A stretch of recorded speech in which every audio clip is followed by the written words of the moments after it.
ఇప్పుడు రేపు జగన్మోహన్ రెడ్డి గారికి మీరు ఓటు వేస్తున్నారా? కన్ఫామ్గా మొత్తం ఆయనకే వేయాల్సిందే. కానీ ఇప్పుడు చంద్రబాబు నాయుడు గారు కొన్ని 600 హామీలతోటి ప్రజల ముందుకు వస్తున్నాడు. దాని గురించి మీ అభిప్రాయం ఏమనుకుంటున్నారు? అభిప్రాయం ఏమనుకున్నది మేమైతే ఓటు వేయము ఆయనకు. మేము వేయము. దేనికి వేయరండి? మేము చిన్న సొమ్ము జగన్ సొమ్ము తిన్నాము, ఆయనకి ఎందుకు వేయాలి ఓటు? అది ఒకటి. ఏంటికి వేయాలి ఆయనకు? ఒకప్పుడు ఏం లేవు ఆయనకు. ఒకప్పుడు మమ్మల్ని చాటపేటలు వర్షాలు లేవా, పూర్తిగా వర్షాలు లేవు, నట్టపోయినాము. అంటే ఆయన వస్తే మీరు పూర్తి కరువు కాటాల్లో ఇరక్కపోతారని భయపడుతున్నాము. మేము రైతులం కదా. అది దాని ద్వారా జగన్ అన్న వచ్చిండు. ఈ 5 సంవత్సరాలు మాకు బాగా కాలమైంది. మీరు ఆయన ద్వారా లబ్ధి పొందారా ఇప్పుడు జగన్? ఓకే లబ్ధి పొందినాము. మా కుటుంబానికే 10 లక్షల డబ్బులు వచ్చినాయి. నాన్నకు పింఛన్ అంటుందా? ఇప్పుడు పింఛన్ వస్తుంది. మేము చూపించుకోవాలంటే ఎప్పుడో వెళ్ళిపోవాలి. మాకు డబ్బులు లేవు. ఆ జగన్ అన్న పెట్టిన పథకమే పెట్టివి 4 లక్షల రూపాయలు హార్ట్ అటాక్ వచ్చినది. మీ డాడీకి ఆపరేషన్ జరిగింది. అది ఆ పథకం లేకుంటే ఆయన మనిషి వెళ్ళిపోయి తురిపోకపోవు. ఆట విషయం చెప్పేది. ఇప్పుడు మన కాడ సోమత లేదు. మేము ముగ్గురు పుట్టినాము.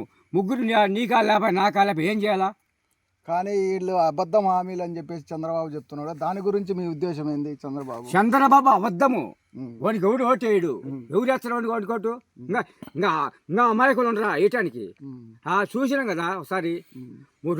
ఇప్పుడు ఆయన ఉన్నాళ్ళ మించి ఆ కరువు వచ్చి సాటర్ పెట్టి బోర్లకు నీళ్ళు లేకుండా సాటర్ పెట్టి కరెంట్ బిల్లు కట్టగా లేకుండా సాటర్ బిల్లు లేకపోతామన్నారు. కానీ ఇప్పుడు మీ ఉద్దేశం ఏంటంటారు? మొత్తానికి గిద్దలూరు నియోజకవర్గ పరిస్థితి ఎలా ఉందంటారు మీరు? గిద్దలూరు పరిస్థితి పోతా నేనైతే వాస్తవంగా అయితే వైఎస్ఆర్కి వేయాలా. ఎందుకంటే మెజార్టీ వస్తుంది అనుకుంటున్నా మీరు గిద్దలూరు నియోజకవర్గం? అది ఎంత వచ్చేది మనకు తెలియదు, కానీ ఆయన సొమ్ము మనం తిన్నాం కాబట్టి వేయాల.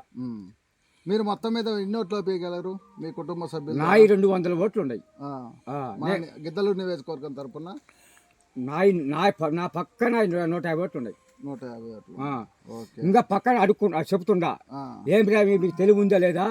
ఎవరు ఆయన వచ్చి నా మడ్డ తింటారు, మీరు ఇంకా కరువు చచ్చిపోతారు. ఏంట్రా ముసలిళ్ళ ముతకోళ్ళకు కొడుకులు కూడి పెట్టకుంటే మీకు నెలకు 3,000 రూపాయలు డబ్బులు వస్తుంటే ఇంకా చాలు. ఒక కామకాడ 70-80 డబ్బులు ఉన్నాయి. ఇప్పుడు ప్రజల్లో మాత్రం అశోక్ రెడ్డి గెలుస్తాడని చెప్పేసి ఒక టాక్ ఉంది. అశోక్ రెడ్డి గెలిచలేడని నేను అనుకుంటున్నా. ఎందుకంటే వీళ్ళు చిన్నోళ్ళు కాబట్టి. నా ఒపీనియన్ అది. ఎందుకంటే చిన్నోళ్ళు కదా, ముసలిళ్ళు ముతకోళ్ళు ఉండరు. నీకు అశోక్ రెడ్డి పోపెడతాడా? ఇప్పుడు వాలంటరీ వ్యవస్థ గురించి మొన్న నిమ్మగడ్డ రమేష్ గారు ఏదో కోర్టులో వేశారని చెప్పేసి అనుకుంటున్నారు కదా, ప్రజలు మీరు ఏమనుకుంటున్నారు? ఇది ఇప్పుడు జగన్ అని చెప్పడం ఏంటంటే, మీకు నేను డబ్బులు ఇస్తున్నా 5,000 ఉంటున్నా, మీరు పోరాడండి. వాలంటీర్లు మీకు ఇచ్చింది ఎంత? 50 ఏళ్ళకి ఒకరికి ఇచ్చినాం. మీరు పోరాడుకోండి, లక్షణంగా పోరాడితేనే నేను గెలుస్తా. మీరు గెలిచినాక మీ ప్రభుత్వం నేను చూపిస్తా అంటున్నాడు. రేపు కూడా వాలంటీర్లకు ఫస్ట్ ఆయన ప్రాధాన్యత ఇచ్చి ఫస్ట్ సంతకం. నీకు ఒకటి గుర్తుపెట్టుకో, నీకు చంద్రబాబు వచ్చి మళ్ళీ మళ్ళీ పని చేసుకోవాల్సింది. వాళ్ళకి ఉద్యోగాలు లేవు, ఏమి లేవు. అది పోతే కన్ఫర్మ్. ఇప్పుడు నిన్న నెల జరిగిన దాంట్లో పింఛన్ల పథకంలో ముసలివారు, వికలాంగులు, కుంటివారు, రకరకాలుగా ఉన్న అంగవైకల్యస్తులు ఏ విధంగా స్పందన ఉంది మీ మనసులో?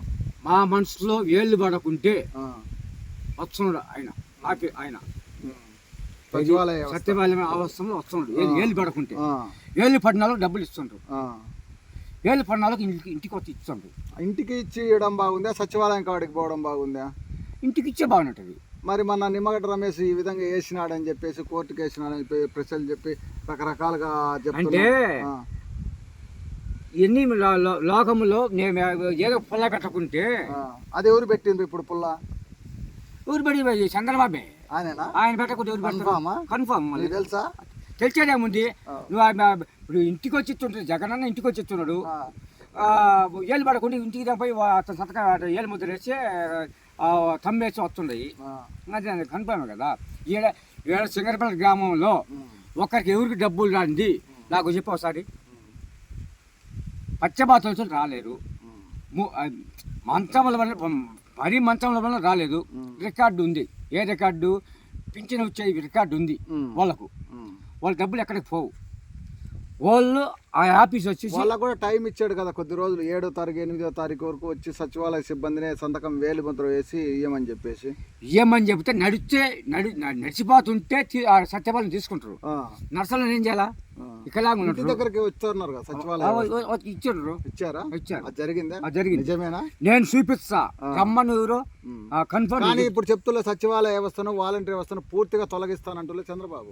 ఎవరు? చంద్రబాబు. అది అదే ఏదంటారు చూడు, శ్రద్ధంగటానికి ఏదైనా ఉంటుంది చూడు, దాని విషయం. మొత్తానికి మీ ఓటు ఎవరికి వేస్తారంటారు? నేను జగన్ అన్నకి వేయాల్సింది.